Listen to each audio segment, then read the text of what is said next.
Hey Chris, could I just... Oh Chris, Chris, could I just, say some... Chris, please. Please, Chris. Please, Chris. Christopher, please. Please, Chris. Please, Chris.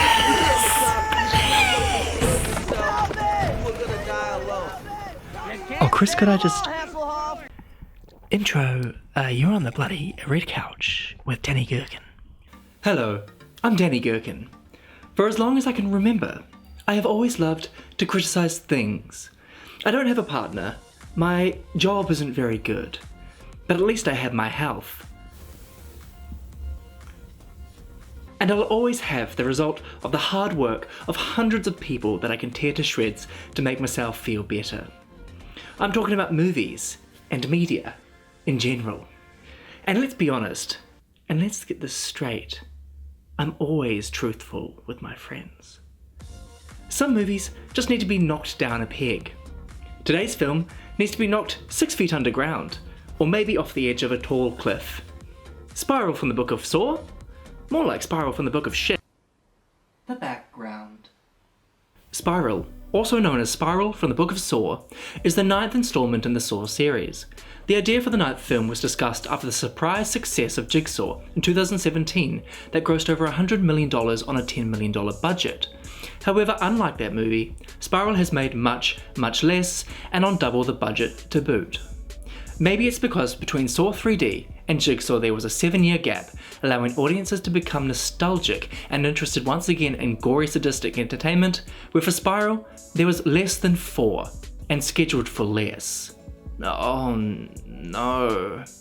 Or maybe it's simply because of COVID-19 keeping people out of the cinemas, but there has been very little interest in this movie, and that's good, because they need to learn. We don't want your crap, Hollywood. Keep your diarrhea dumps to yourself. The plot. It's very complicated. No, I mean it's not complicated. There's a police force in American City, and I say that because I'm told online it's meant to be New York, but for the entire film I had no idea where we were, because they make no effort to establish anything.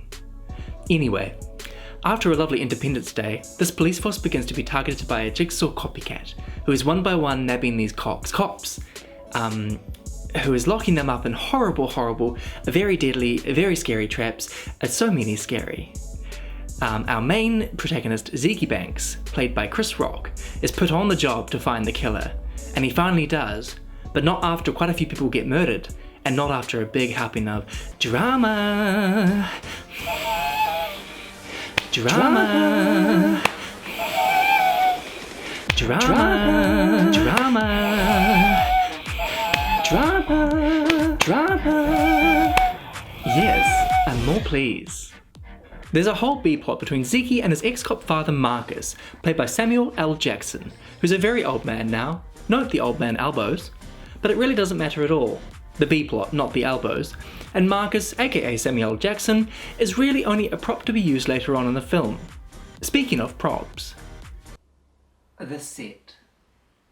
For half the movie, and I swear this is true, I thought we were in some Saw prequel in the 70s. And this is tied into how we are never established properly in space, i.e. it's set in New York, but you don't see any of the newer big skyscrapers, which could have helped us determine where we were in time. But there's this other thing. What is it? Oh yeah, everything looks like it's from the flippin' 70s. The police headquarters looks like some building from the 1920s, with its triple height ceilings and marble everywhere. Everyone is wearing suspenders, like they're all about to rush down to Wall Street and start buying stocks. There's this filter that's been applied in post over the whole thing, making it all look brown and muddy. And I believe that Hollywood has kind of trained our brains to associate dark and cool colours to represent something that has happened in the past.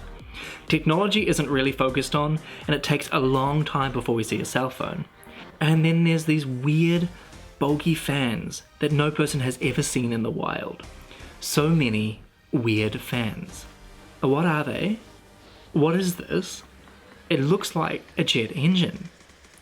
The amount of fans you see in this movie got me thinking that they were possibly representative of something like a spiral. And like, you know, like how a fan spirals? I think the truth is that they filmed this in the summer and it was heckin' hot. All the actors are constantly wet. It's so weird. And that brings me to the acting.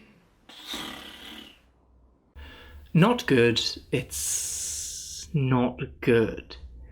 Chris Rock gives a very bad performance. I didn't buy any of the scenes that he's in. Women cheat too. It hurts. God damn it, it hurts. Maybe it's because he's a bit rusty. He hadn't really been in any big movies for a while before he did Spiral. And honestly, I know him best as the zebra from Madagascar.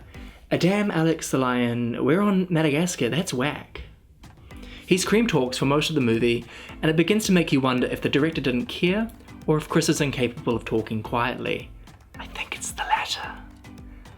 Samuel does what Samuel do. He talk a bit, he scream a bit, but you can tell that he's not really given it his all, and he only agreed to take the role out of interest in performing a situation he had never done before. The guy who plays Schneck has been in quite a few movies, not much that I've been interested in, but he does an okay job. Everyone gives a very forgettable performance, but that's okay. I want to forget. The traps. They're very, very scary. For a child. And I'm a big old smelly man.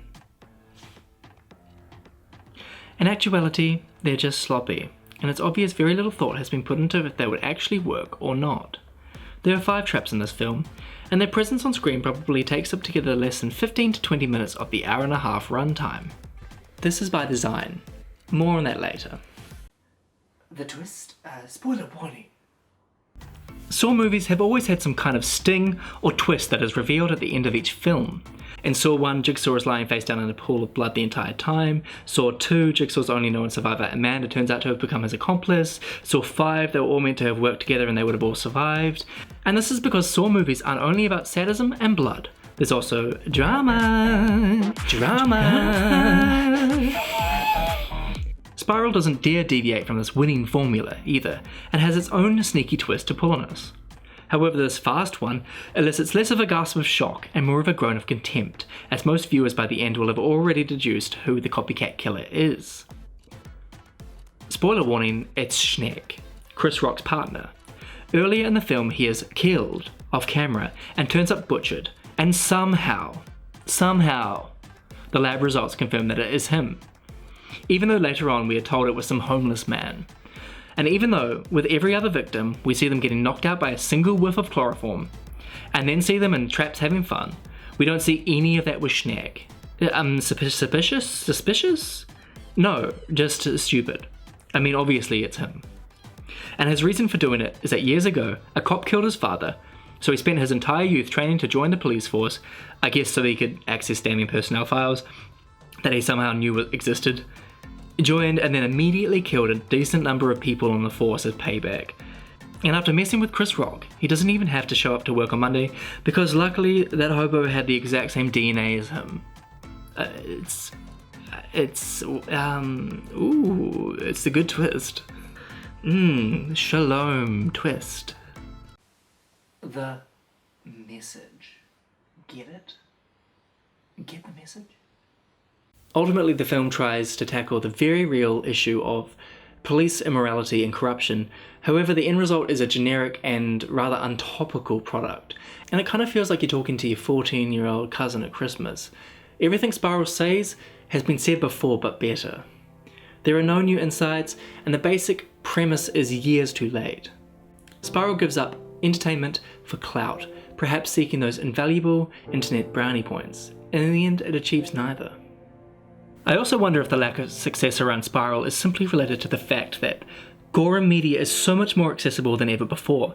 Just think about how many over-the-top violent shows there are on offer now. Harley Quinn, Invincible, The Boys, Raised by Wolves, The Queen... oh no wait, scratch that one. Bloody, bone-breaking, spinal cord severing fun has always been around, but in 2021 it's now commonplace, almost saturating our shows to the point of mundanity. And they're coming out all the time. They're right at your fingertips. You don't have to go to the cinemas to see it, and you don't have to go into the weird boxed off area in the video store that was 18 years plus only. You have these shows right there on the streaming platforms. The creators of Spiral seemed to understand this and attempted to take the franchise in a new direction in the hopes of regaining some sort of relevance. This is why the gore was minimised, this is why the traps were much less of a focus. However, replacing the Saw franchise's limp and flaccid gore draw card with limp and flaccid character development and a weak story was not the right move to reinvigorate the series. Drama is only worth watching if it's good, and this just wasn't. Combined with bad acting, it's extremely difficult to care at all about the characters, and this means, in the absence of any new and shocking gore and violence, it's extremely difficult to care at all about Spiral. Also, it's just kind of a goofy movie.